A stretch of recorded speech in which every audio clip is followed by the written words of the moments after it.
വേഗം ചെന്ന് നിന്റെ തലക്കകത്തിരിക്കുന്ന രഹസ്യം പരസ്യമാക്കിയിട്ട് വാ. ആക്ച്വലി കുറച്ച് പേര് ചോദിക്കുന്നുണ്ട് എന്തിനാണ് വീട്ടിലെ കാര്യങ്ങളൊക്കെ സോഷ്യൽ മീഡിയയിൽ വന്ന് കണ്ടന്റ് ആക്കണേന്ന്. വളച്ചുകെട്ടില്ലാതെ കാര്യത്തിലേക്ക് കിടക്കാം. എങ്ങനെയെങ്കിലും കാശ് ഉണ്ടാക്കുക, അതാണ് എന്റെ പ്രമാണം. ഞാനിപ്പോ ഒരു 1.5 മാസമായിട്ട് വീടിന് പുറത്താണ്. ഞങ്ങളിപ്പോ 1.5 മാസമായിട്ട് വീടിന് പുറത്താണ്. കയ്യിലിരിപ്പുണ്ടല്ലേ? അമ്മയല്ലേ അങ്ങനെയൊന്നും ചെയ്യത്തില്ലെന്ന് ഞങ്ങൾ വിചാരിച്ചു. പക്ഷെ അങ്ങനെ വിചാരിച്ചതാണ് ഞങ്ങൾ ചെയ്ത ഏറ്റവും വലിയ മണ്ടത്തരം. സഹജമായ മണ്ടത്തരങ്ങൾ ജന്മനാല നിന്റെ കൂടെ തന്നെ ഉണ്ടല്ലോ. ജാത്യാലുള്ള തൂത്താ പോവില്ല. ഫാമിലിയിൽ ആരെങ്കിലും ഉണ്ട് എന്ന് വെച്ചാൽ എൻ്റെ കൂട്ടുകാരനും അവൻ്റെ വൈഫും വേറെ കുറച്ച് കൂട്ടുകാരന്മാര്, അതുപോലെ ഞാൻ, ഇവള്, അമ്മ, ചിഞ്ചു എല്ലാരും കൂടെ ഇരുന്ന് മദ്യം വരെ കുടിച്ചിട്ടുണ്ട്. നീ അങ്ങനെയല്ലല്ലോ നേരത്തെ പറഞ്ഞത്. എടി പിന്നെ നമ്മുടെ കല്യാണത്തിന്റെ സ്പെഷ്യാലിറ്റീസ് എന്തൊക്കെയായിരുന്നു? 0 gold marriage and no alcohol marriage. ഞാനൊരു സത്യം പറഞ്ഞ് വിശ്വസിക്കൂ. എന്നാ എനിക്കത് ഓർമ്മയില്ല. അടുക്കളയിൽ നിന്ന് ചിഞ്ചു ഉൾപ്പെടെ ഇല്ലേ ഫുഡ് കുക്ക് ചെയ്തിട്ടുണ്ട്. എന്നിട്ട് ആ സാധനം നമ്മൾ ടച്ചിങ്സ് ആയിട്ട് ഫുഡ് കഴിച്ചിട്ടുണ്ട്, മദ്യപിച്ചിട്ടുണ്ട്. തുറന്ന് ചോദിക്കുന്നോണ്ട് വേറെ ഒന്നും തോന്നരുത്. ഈ മദ്യവർജനം എന്ന് പറഞ്ഞ് നടക്കുന്നോണ്ട് സാറിന് എന്ത് കിട്ടും? വെള്ളമടി നടക്കും.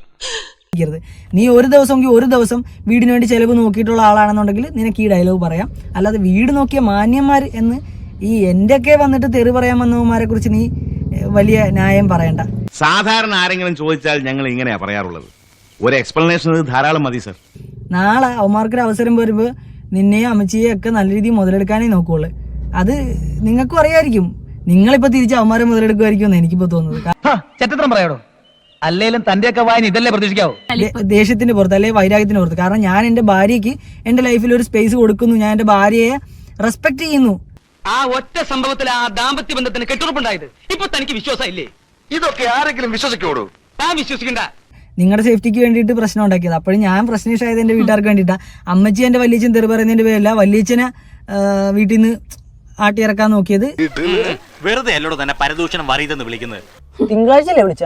അല്ല, ഞായറാഴ്ച നമ്മൾ വിളിച്ചത്. അല്ലല്ല, ഞായറാഴ്ച അല്ല, തിങ്കളാഴ്ച. അല്ല, ഞായറാഴ്ച നമ്മൾ പോയി. ഞായറാഴ്ച പോയി, അവിടെ ആരും ഇല്ല, ഫോൺ വിളിച്ചിട്ട് എടുത്തില്ല. തിങ്കളാഴ്ച പോയി. നീ എന്ത് തേങ്ങയാണ് പറയുന്നേ? എനിക്കൊന്നും മനസ്സിലാവുന്നില്ലല്ലോ. ഇടുന്നത് അതിനെ നീ ആരെയും ബോധിപ്പിക്കേണ്ട കാര്യമൊന്നുമില്ലടി. മനസ്സിലാക്കേണ്ടവർ മനസ്സിലാക്കിയ. മനസ്സിലായി. അതുപോലെ തന്നെ ഇവർ പറഞ്ഞതില് ഭയങ്കരമായ വിരുദ്ധതയുണ്ട്. അവിടുത്തെ പോലീസ് സ്റ്റേഷനിൽ പറഞ്ഞതും അതിപ്പോ പറയല്ലേ, പുറത്തിപ്പോ പറയണ്ട. അതൊക്കെ പോലീസ് സ്റ്റേഷനിൽ നാളെ ചെന്ന് സംസാരിക്കാനുള്ള കാര്യമാണ്. അയ്യോ, പറഞ്ഞോണ്ട് നേരം പോയി അറിഞ്ഞില്ല. ഞാൻ പോട്ടാ. ഞാനും വരുന്നു. ചുമ്മാ വരി. ഹലോ സാറന്മാരെ നമസ്കാരം. ഒന്ന് പോടാ. ധൈര്യം ഉണ്ടെങ്കിൽ അടിച്ചിട്ട് പോടാ പട്ടികളെ.